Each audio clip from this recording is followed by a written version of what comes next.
Hey, how's it going, everybody? Charlie Wilson here again, aka Sinister Charlie. Welcome. Yeah, I don't want this channel to be Gigguk heavy, but you guys liked the last Gigguk video, so I figure I should go and look and see what other videos I've missed.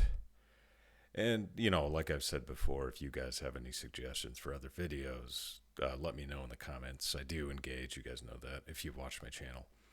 And I do answer questions and comments and stuff. So, yeah, it would be kind of nice to get into something else. But, I like Gigguk and I like watching these videos. You guys like watching these videos with me. So I figured, why not?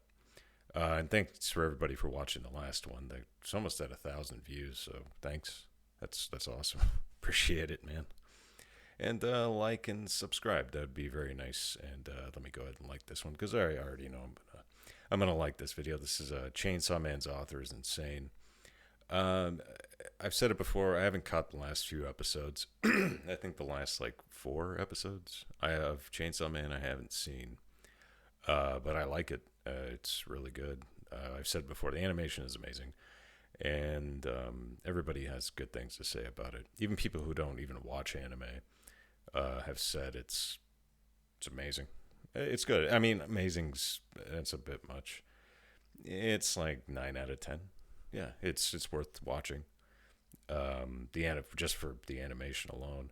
Hopefully they can make a Chainsaw Man movie because I know the animation on that would be insane. Yeah, I don't really know much about it. It kind of came out of nowhere for me because I'm pretty casual when it comes to this stuff. But yeah, let's go ahead and watch this. This is Gigguk. Chainsaw Man's author is insane. Yeah, I'm sure of it. Chainsaw Man is a story about a man who's a chainsaw. Did I get that right? Chainsaw Man is possibly the hottest anticipated IP in anime right now. Sure. Recently, it doesn't seem like Shonen Jump can miss when it comes to their titles being guaranteed mega hits. Jujutsu Kaisen, the new kid on the block that everyone seems to talk about. Demon Slayer, only broke every sales record imaginable and completely revolutionized anime movie tie-ins forever. Spy X Family. I think more people in the anime community watch Spy Family. this than took showers, and yet even I'm only saying that to it fuck feels with like everybody. there's just as much hype for Chainsaw Man, even though it hasn't even started airing yet. 180,000 people were waiting in the lobby for the new trailer drop. The trailer numbers have got upwards of 17 million views on YouTube, Itchy. which is pretty much unheard of for a new upcoming IP. I mean, these are the kinds of numbers Attack on Titan Final Season is getting, and that's Attack on Titan Final Season. And judging from these trailers alone, this might be one of the most beautiful things Studio Mappa have produced. I mean, Oh, this came out. Was this before the trailers or before the show came out? Oh, this is like way. Yeah, this is for the trailers. Okay, yeah, I have not seen this, so yeah. If you just went off the trailers, then yeah, it looks amazing. It still looks amazing. Yeah. So there you go. just look at this. It's beautiful. When this anime finally drops, it's pretty much set to take over the anime community and Sorry, I'm further itchy. make Shonen Jump as the powerhouse of anime and manga. But I'm not here to talk about Chainsaw Man. Wait, hold on a second, hold on! I want to wait till the anime starts airing before I tackle this behemoth of a story because I've said this a few times before, but I haven't actually read the Chainsaw Man manga yet. Why? I haven't either. Look at this. Wouldn't you want to experience this story for the first time via anime if it ends up looking this good? What I have done, though, is read pretty much everything else the author has done. Tatsuki Fujimoto is one of the hottest names in manga right now, and while Chainsaw Man is busy taking over the world, I wanted to take a chance to talk about some of his other works. Sure. Because after perusing, I fully believe that he might be one of my new favorite manga artists of all time. Yeah, sure, why not? Reading this guy's work and seeing his current path in manga, I honestly think we might be witnessing the journey of one of the greatest manga artists of our time. Yes, burn this name into your memory because this guy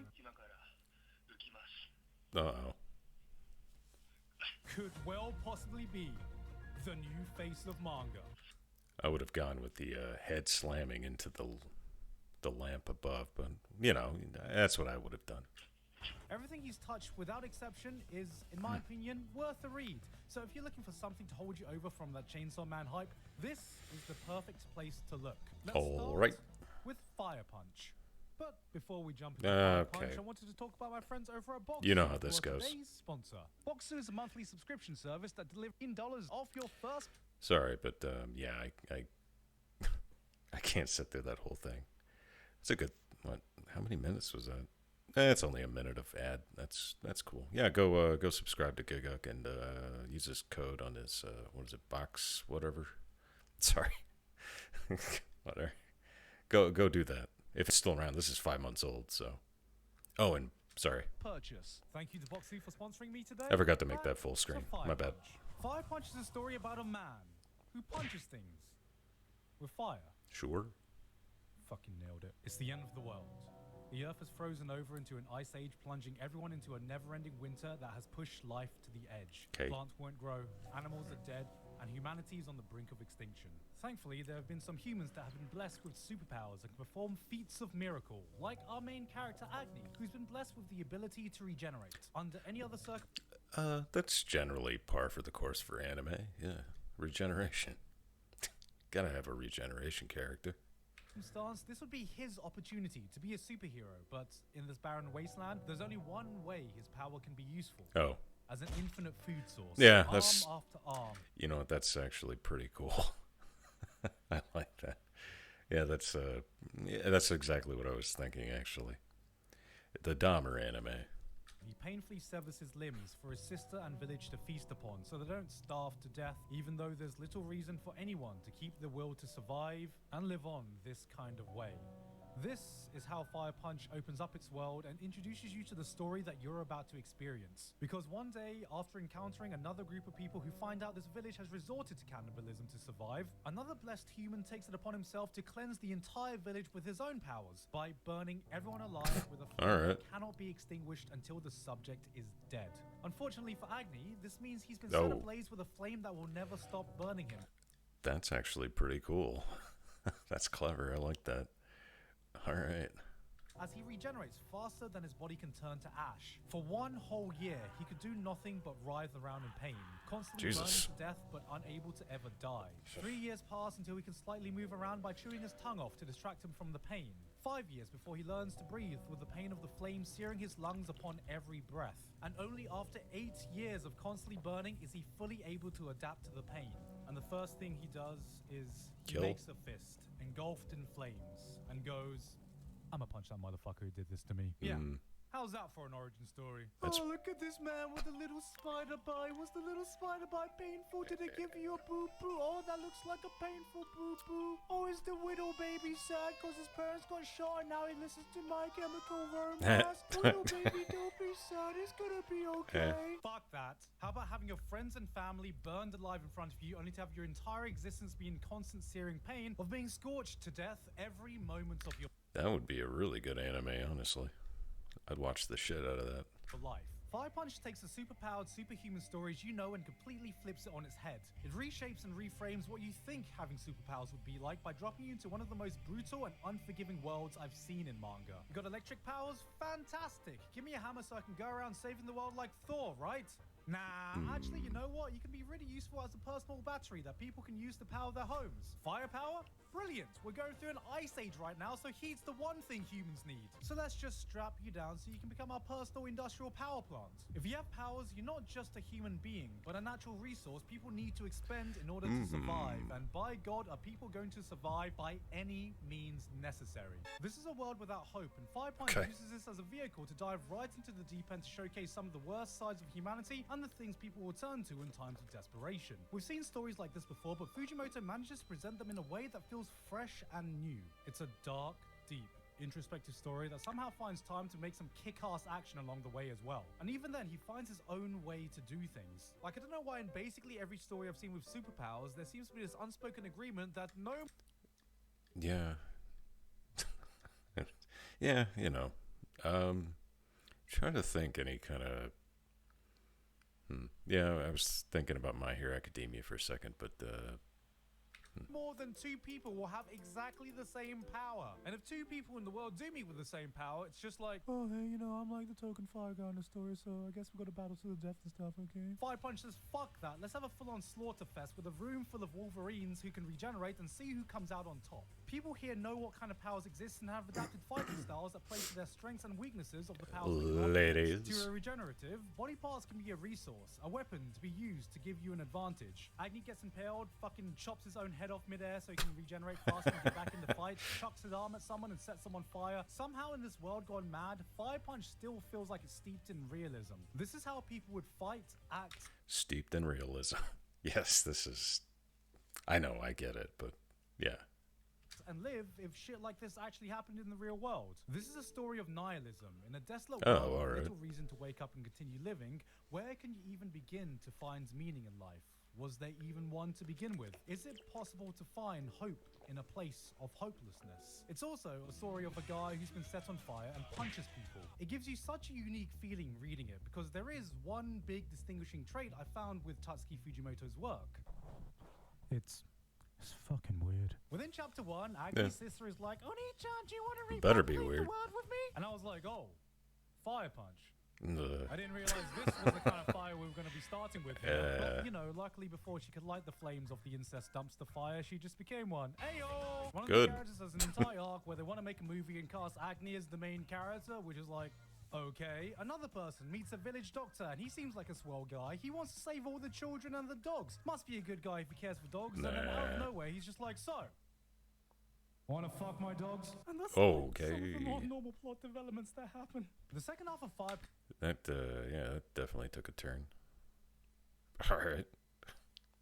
Fucking dogs. Punch is a psychedelic acid... To be fair, she's a white woman, so that would make sense. Trip that goes more off the rails the more pages you turn, and I'm definitely gonna need another video to break this down because I need you guys to know. I can't be the only one to know what it feels like to be on Fujimoto's wild ride. If you think you know the direction this story's gonna take, you're wrong. Every time you think Agni's gonna take one step forward, he takes 2 steps left and levitates up. This is not the kind of series that will make any kind of sense in the traditional way, but if there's one thing I will guarantee, it's that it'll give you an experience like none that you've ever had before. And that's something I feel emanating out of all of this guy's works. He's someone who takes normal convention and drop kicks it out of the atmosphere. Someone who isn't afraid to throw in some batshit insane things into his work, even if he knows the general audience might not understand it. Fire Punch was a melting pot of raw ideas from a talent that had yet been refined. It is far from the perfect manga, but...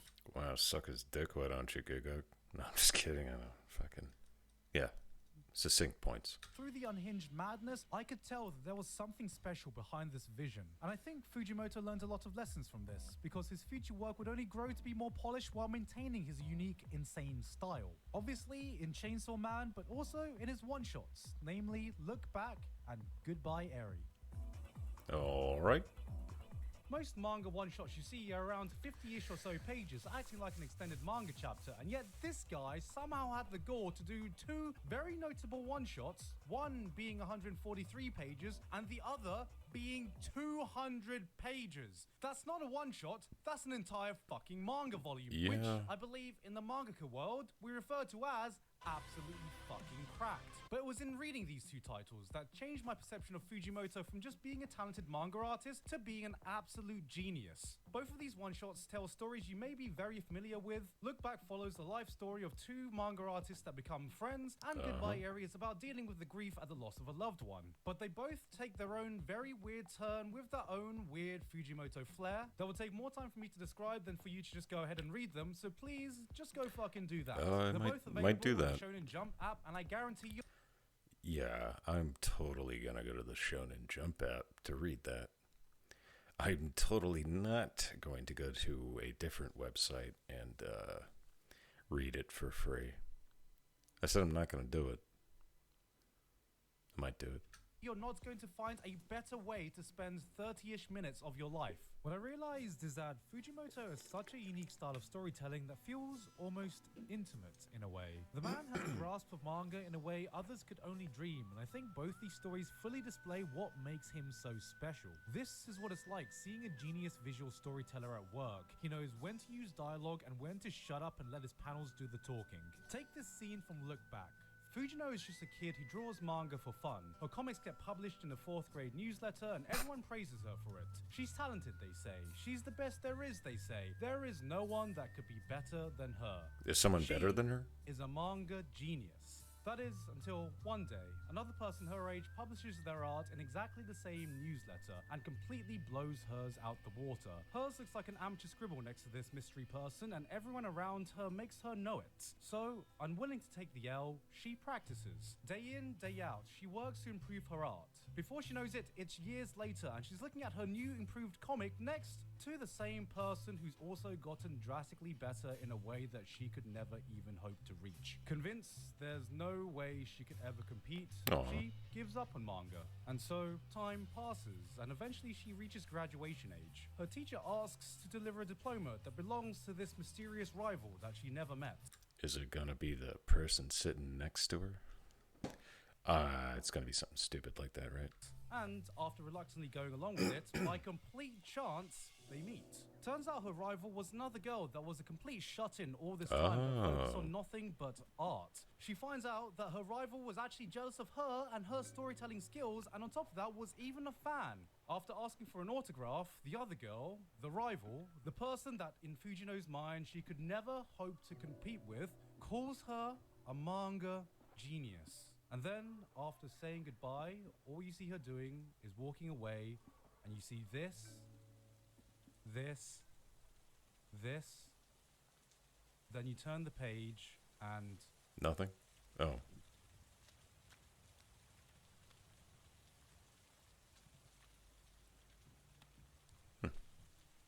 It's rare to see such a mastery when it comes to visual storytelling. You can feel a wave of emotions shifting and turning in a way that's normally impossible to convey on a still page. Joy, excitement, validation, vindication. This didn't feel like I was reading a manga. It felt like I was watching a movie, not with rough storyboards. I was gonna say it's kind of like a silent, with the sound effects, like a silent movie sort of, but you get the emotions from it, what that person's feeling. I like that. That's well done. But with real actors conveying their subtle emotions. And that's the magic of his work. His art is able to portray such a range of emotions and impact. One panel could be a silly character making a dumb face, and then the next could be a beautifully haunting existential nightmare. The kinds of panel with such striking imagery that it will be burned into your psyche for years. Yeah, kind of reminds me of Berserk with Kentaro Miura a little bit. Just the way he's able to portray emotions. That's good, and I like it.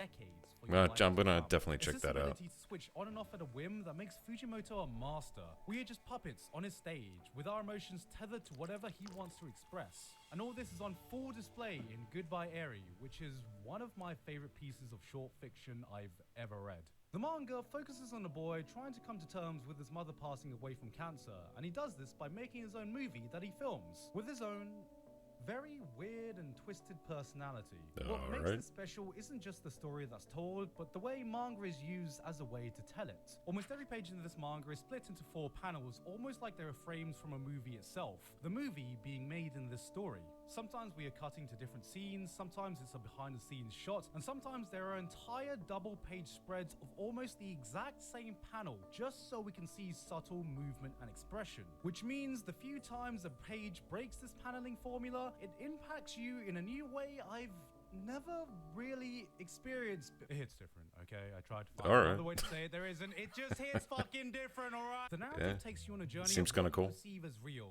reframing your perception as you continue reading. Right up until the end, it weaves in and out of some perfect Blue-esque reality, and we're here to figure out whether we're watching a play or whether we're watching real life unfold. The fourth wall isn't broken. The fourth wall is removed entirely, and we as an audience are wondering if it ever existed in the first place. This isn't a manga. This is an indie film that's been playing inside of Fujimoto's mind, and we've been lucky enough to get front row seats at its screening. Somehow, he's made cinematic manga a thing. This one-shot packs more emotion in these 200 pages than most manga do in their entire run. There are twists, there are turns, there's that same Fujimoto weirdness that takes you to a place you never thought the story would go, but at the end of it all, there is a message, loud and clear, that culminates in a final panel that blew me away. This was, in the simplest of terms, a masterpiece. If it was a real screening, I would have stood up and given us.